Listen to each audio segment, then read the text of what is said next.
everyone knew that in every single lesson I'd walk in with a new essay.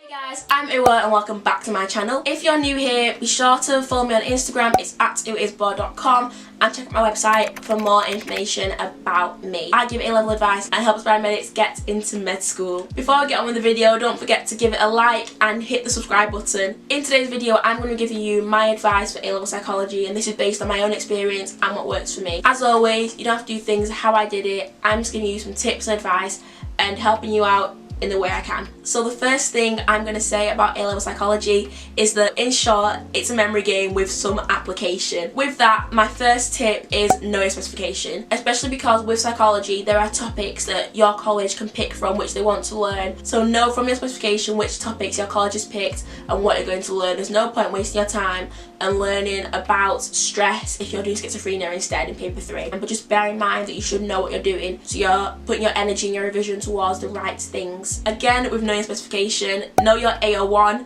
and know your A03. By A01 I mean the details for each studies. This is going to be tested in every single paper for each different subtopic. So just know the fine details you need to know. How many participants were in the studies, what they found out, what they concluded from this, what their aim was, just stuff like that. Make sure you know the details, and if it's not a study, for example, from the top of my head with psychopathology, just know the key information and criteria. For example, when you're diagnosing a disorder. And with A03, this is so important because your essays are heavily weighted towards your A03. So your essays can either be 16 marks or 8 marks, and they can possibly appear up to 3 times in the paper. So if you have 3 8-markers, that's 24 marks in the paper, and that can be the difference between 2 grades. So make sure you know your A03s. With your essays, so the ones that are split between A01 and A03 with no A02 application, it's something like 6 marks for A01 and 10 marks for A03. So you've got more marks for evaluations. You make sure you know them and you're comfortable with them so you can recall them and apply them in an essay. So the best way that I recommend learning your A01 and A03 together is to write good essay plans and to learn them. If you can, get your teacher to mark them and read their feedback and learn from what they've put,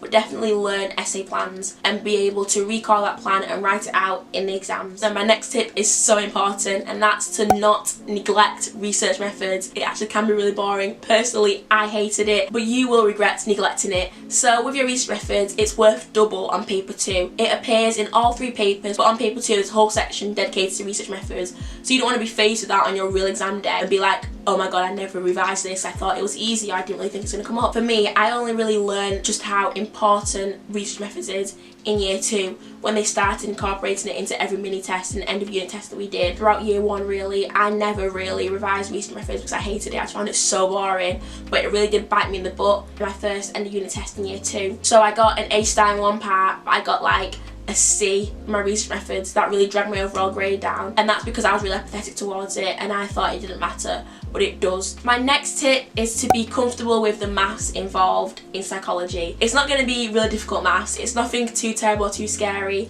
but you just need to know what's involved and make sure you're able to use it. From the top of my head, it's basically things as simple as mean, median and mode, and there's going to be some statistics in there. So your normal distribution, your skews, your standard deviations, your t-test, and your different measures of central tendency, finding the right stats test, there's all sorts in there. Just make sure you're comfortable with it, you understand it, and you know how to use and apply it and when to use it. And my last tip for A-level psychology is to complete past papers and past paper questions. My revision always included for all my subjects past paper questions, but I found that in second year I was doing more past paper questions than I was in first year. I was really seeing the benefits of this when it came to the end of unit test. Make sure you're using the right resources for your past papers and you're actually using your exam board past papers and not other exam board past papers, as other exam boards will word things differently and award marks differently. A website I really recommend is A Student Helps. This isn't sponsored, but I'll still leave a link below for you to check out and get your past papers from. With me, I found the reflection of my past papers was what was most important. So after doing a past paper question, I won't just neglect it and move on to the next. If I got it wrong, I'd find out why I got it wrong, I'd write out the correct answer against my initial answer, and then I would flashcard that answer and I would learn that flashcard. I'd learn the specific and the correct exam perfect answer. This is really good because exam boards are lazy and they are going to repeat the exact same questions, maybe slightly differently, reworded a bit different, but it's going to be the same question that you probably saw in a paper from about 5 years ago. And now, probably what you're keen and eager to know is how I revise for A Level Psychology. So in year 1 and year 2, I had 2 different methods. Personally, I found my year 2 ones more effective. In year 12, like I've said in other videos, I always took my laptop with me into college. So either at home or on a free period, I'd make revision PowerPoints. I'd put my A01, A03 on PowerPoints and I'd use them as flashcards. For each new line or each new bit of information, I'd have the appear animations. When I press like the spacebar or the arrow button, it would come up with the next new piece of information, and I'd learn like that. I'd learn every single slide word for word. So the technique I used to learn this is what I called scribble revision. So I'd have my scrap notebook, and this was a cheap notebook, and I'd just make notes in there, but I'd never really read those notes again. It's just for my active recall. So first of all, I'd learn all the information on the slides as they came up, and then I'd write that out, what I'm seeing in front of me. And then I'd write it out again from memory, so not looking at the screen. So I'd either have the blank screen or just look away from it. And then I'd say it several times, and then I'd move on, do about 4 slides, and then repeat the first one again, repeat the second slide, repeat the third slide, repeat the fourth slide, and so on. And I'd do this until I completed that whole PowerPoint for that whole subtopic. And I'd completely learn a PowerPoint in about 2 hours or so, but each time I'd do roughly an hour session. With the scheme of work that we're given, I wasn't comfortable with the pace that we're going at, so I took it into my own hands to get ahead. Like I said, I don't recommend this for year 12. It's better you learn at the pace of your class and the pace of your teacher in year 12 because everything's completely new to you. But in year 13, I felt comfortable doing that, and I did that. I wasn't massively ahead. I'd only ever be a lesson or 2 ahead of my class. And with doing it this way, my lessons were effectively my revision because I already did the learning at home. Anything that I wasn't too sure on, I'd ask in lesson there, or it'll be clarified when the teacher went over it. More specifically, my revision techniques, I made my revision notes by hand instead of on a computer in year 13, as I found it was so much quicker. Whereas I was making one PowerPoint in like an hour, I could get through maybe 2 or 3 or even 4 subtopics, do my revision notes by hand in an hour. I was also doing more past papers. I was going over year 1 content and doing year 1 essays. I'd give my essays to my teacher to mark. I'd literally bombard her with essays.